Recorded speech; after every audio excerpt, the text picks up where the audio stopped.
எல்லோருக்கும் வணக்கம். இன்றைக்கி நம்ம வீட்டில் மத்தியானம் ஒரு சூப்பரான ஜிலேபி மீன் குழம்பு தான் செய்ய போகிறோம். இந்த ஜிலேபி மீன் ரொம்ப வருஷம் ஆச்சுங்க நான் சாப்பிட்டு. எங்கள் ஊர் பக்கம் ஏரியில் பிடிப்பாங்க, அங்கே தான் நான் சாப்பிட்டுக்கிறேன். ரொம்ப வருஷத்துக்கு அப்புறம் இன்றைக்கி நேற்று லூலு மாலுக்கு போனாங்களா, அங்கே ஜிலேபி ஏரி மீனுன்னு சொல்லிட்டு போட்டுருந்தாங்க. ஏரியில் இந்த டேம்லலாம் இருக்கும் இல்லையா ஜிலேபி, அந்த மீன் ரேட்டு பரவாயில்ல, 100 ரூபா தான் கிலோ. 1 கிலோ வாங்கிட்டு வந்தால் அவங்களே கட் பண்ணி எல்லாம் கொடுத்துட்டாங்க. நல்லா கழுவி சுத்தம் பண்ணி உப்பு மஞ்சள் தூள் போட்டு கொஞ்சம் மிளகாத்தூள் போட்டு கலந்து வச்சுருக்கிறேன். ஏன்னு பார்த்தீங்கன்னா ஏரி மீனுன்றதுனால கொஞ்சம் கவுச்சி வாசனை வரும். கழுவிட்டு இந்த மாதிரி உப்பு மிளகாத்தூள் மஞ்சள் தூள்லாம் போட்டு கலந்து வச்சா அந்த ஸ்மெல் இல்லாமல் இருக்கும். நான் கலந்து வச்சுட்டேன். இப்போ நம்ம குழம்பு தாளிச்சிக்கலாம். ஃபஸ்ட்டு வெங்காயம் தக்காளி வதக்கிக்கலாம் அரைச்சிக்கிறதுக்கு. அதுக்கு நான் ஒரு 2 டீஸ்பூன் எண்ணெய் சேர்த்துக்கிறேன். ஒரு 2 பச்சை மிளகா இந்த மாதிரி நீல வாக்கல் கட் பண்ணிக்கிட்டேன். ஒரு கைப்பிடி அளவு சின்ன வெங்காயம், இது 2 சேர்த்து நம்ம வதக்கிக்கலாம்.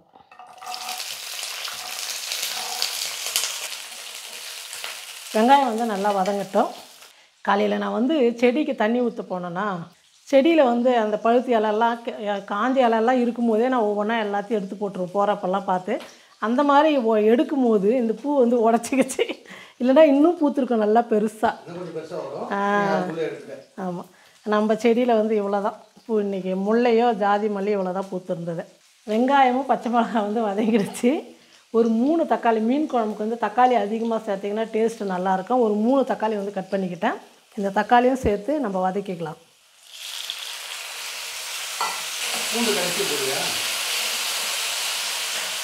பூண்டு போட மாட்டேன். நல்லா ஒரு 10 பல்லு பூண்டு எடுத்து இடித்து வச்சுருக்கேன். அது குழம்பு தாளிக்கும் போது இது அரைக்கிறதுக்கு.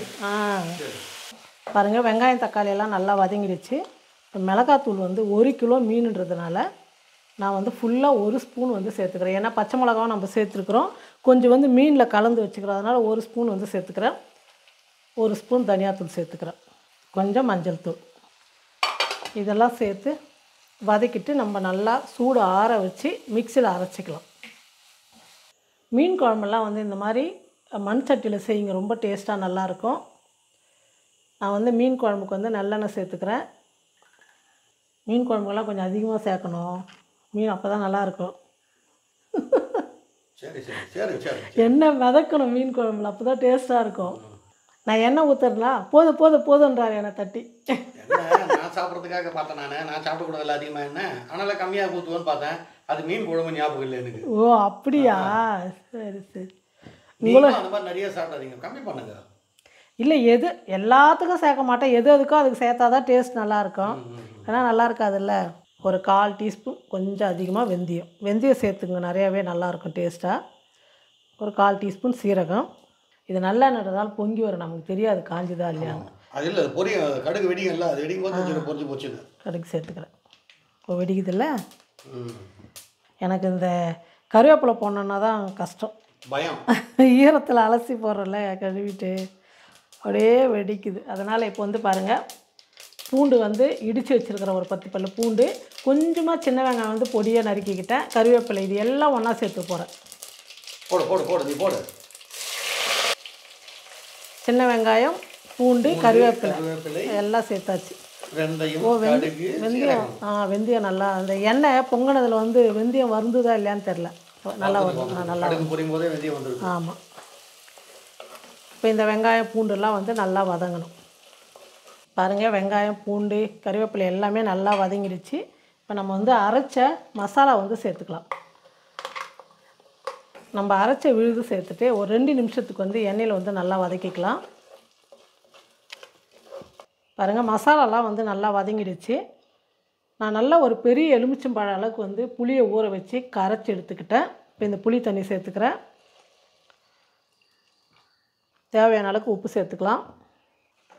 தேவையான அளவுக்கு உப்பு சேர்த்துட்டு இப்போ நம்ம தண்ணி எந்த அளவுக்கு தேவையோ அந்த அளவுக்கு சேர்த்துக்கலாம். ஏன்னா குழம்பு நல்லா கொதிக்கணும். இந்த ஜிலேபி மீன் குழம்பு மீனை விட குழம்பு தான் அவ்வளோ டேஸ்ட்டாக இருக்கும். எல்லா மீன் விட ஜிலேபி மீன் அவ்வளோ டேஸ்ட்டாக இருக்கும் குழம்பு. மீனை விட இந்த குழம்புக்காக தான் ஜிலேபி மீனே வாங்குவாங்க, அவ்வளோ ரொம்ப நல்லாயிருக்கும். ரொம்ப கெட்டியாக இல்லாமல் கொஞ்சம் தண்ணியாக இருந்ததுன்னா சாப்பாட்டுக்கு ரொம்ப சூப்பராக இருக்கும். அதனால் நான் தேவையான அளவு கொஞ்சம் தண்ணி அதிகமாக வச்சுக்கிட்டேன். உங்களுக்கு எந்த அளவுக்கு வேணுமோ நீங்கள் அந்த அளவுக்கு தண்ணி வச்சுங்க. குழம்பு வந்து நல்லா கொதிக்கட்டும். பாருங்கள், குழம்பு வந்து நல்லா கொதித்து நல்லா திக்காக வந்துடுச்சு. நம்ம மீன் போட்டால் கொஞ்சம் தண்ணி விடும். அதனால் வந்து இந்த அளவுக்கு கொஞ்சம் கெட்டியானதுக்கப்புறம் மீன் போட்டுக்கலாம். ஒன்றுன்னா தான் எடுத்து போடணும். மொத்தமாக கொட்டக்கூடாது. ஆமாம், ஃபுல்லாக உள்ளே வந்து முழுகணும்ல மீன், அப்போ தானே வேகும். மீன் சேர்த்ததுக்கப்புறம் அப்படியே 2 பக்கம் துணி பிடிச்சிட்டு சட்டியை நல்லா கலந்து விடுங்க. மீனெல்லாம் உள்ளே குழம்புக்குள்ளே போயிடும். ஒரு 5 நிமிஷம் வந்து ஸ்டவ் கம்மியாக வச்சுட்டிங்கன்னா மீன் சூப்பராக அந்த சூட்லேயே நல்லா வெந்துடும். ஸ்டவ் பண்ணிடலாமா இப்போ?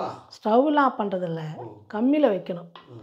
மீனெல்லாம் சூட்டில் ஒரு 5 நிமிஷம் அவ்வளோதான், அதுக்கு மேலெல்லாம் வேகக்கூடாது.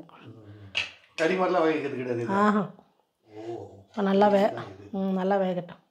பாருங்கள், ஜிலேபி மீன் குழம்பு ரெடி ஆயிடுச்சு. நல்லா தேன் மாதிரி சூப்பராக மீனும் நல்லா வந்துருச்சு. குழம்பு நல்லா டேஸ்ட்டாக இருக்கும். பார்க்கும் போதே தெரிஞ்சு பாருங்கள். நானே சொல்லக்கூடாது, அவங்க செஞ்சு பார்த்துட்டு சொல்லணும். அதான் சொல்கிறேன், நீயே சொன்னால் அவங்க செஞ்சு பார்த்தா தான் தெரியும். ஆமாம், இங்கே கேட்டுங்க. நமக்கு அருமையான ஒரு லெமன் ரைஸு. நைட்டு சாதம் வந்து மீதி ஆயிடுச்சிங்களா, அதை வந்து என்ன பண்ணுறதுன்னு நினச்சேன். சரி, மீன் குழம்பு செய்ய போகிறோம், அந்த சாப்பாடு வந்து வேஸ்ட் பண்ணக்கூடாதுன்றதுனால பாதி சாதம் எடுத்து எனக்கு லெமன் சாதம் கலந்துட்டேன். அதுக்கு பாருங்கள், உருளைக்கிழங்கு சாதமே கம்மியாக இருக்குது, உருளைக்கிழங்கு பொரியல் பாருங்கள். நைட்டுக்கு செய்யணும்ல, நைட்டுக்கு சாப்பாடு செஞ்சுட்டு மீன் குழம்பு நீங்கள் சாப்பிட்டீங்க, அப்போ நான் சாம்பார் எதனா வச்சுக்கோங்க. அதனால தான் கொஞ்சம் அதிகமாக போட்டு உருளைக்கிழங்கு பொரியல் அப்பாவுக்கு செஞ்சாச்சு. இங்கே பாருங்கள், எனக்கு வெள்ளை சாதம். இப்போ நம்ம நல்லா, எனக்கு வந்து இந்த தலைக்கால் தான் நான் அதிகமாக சாப்பிடுவேன். சூப்பராக போட்டு மீனெல்லாம் நல்லா வெந்துருச்சு. ஒரு சூப்பரான, ரொம்ப நாளைக்கு அப்புறம், ரொம்ப நாள் இல்லை பல வருஷத்துக்கு அப்புறம் ஜிலேபி மீன் குழம்பு நம்ம ஊர் ஸ்டைலில் சூப்பராக குழம்பு வச்சுருக்குறோம். ரொம்ப அருமையாக இருக்கும் ஜிலேபி மீன் குழம்பு. அப்பாவுக்கு வந்து உருளைக்கிழங்கு பொரியல், லெமன் சாதம் செஞ்சு முடிச்சுட்டு நாங்கள் போய் சாப்பிட போகிறோம். நீங்களும் இதே மாதிரி மீன் குழம்பு செஞ்சு பார்த்துட்டு எப்படி இருக்குன்னு சொல்லிட்டு மறக்காமல் கமெண்ட் பண்ணுங்கள், ஷேர் பண்ணுங்கள். நன்றி.